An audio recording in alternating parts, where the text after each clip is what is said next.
Au milieu du chaos rocheux, un bouillon impressionnant.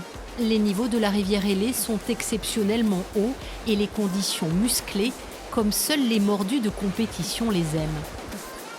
Pour nous, c'est sûr que c'est des conditions idéales. Les rivières sont vraiment blindées d'eau et c'est sûr que là, on va pouvoir ramer longtemps aux roches. Et c'est des niveaux d'eau qui font que le bassin est quasiment d'un niveau international. Ouais. Et c'est bien ce qui anime l'enfant du pays.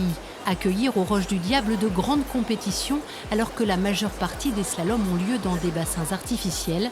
Ce week-end aura lieu ici même la première manche de la Coupe de France avec une catégorie spéciale pour les internationaux, des grands athlètes déjà conquis.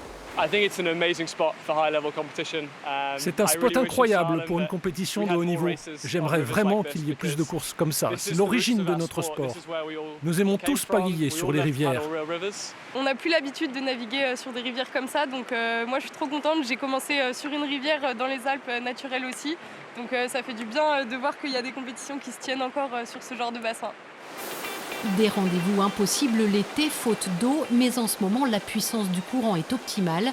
Ce n'est pas pour rien qu'a lieu à Quimperlé la semaine dédiée au sport d'eau vive, avec le point d'orgue ce week-end. Le niveau d'eau est vraiment idéal. Le spectacle va être vraiment au rendez-vous. En plus, les athlètes répondent présents. Il y aura beaucoup des meilleurs athlètes français, mais aussi des étrangers. C'est super cool. Là, il y a un plateau vraiment dingue sur toutes les catégories, avec plein d'Olympiens qui prendront le départ, donc c'est trop bien. Rendez-vous dès vendredi soir pour une démonstration nocturne de slalom en Basse-Ville, de quoi redonner du baume au cœur aux Quimperlois touchés par les inondations.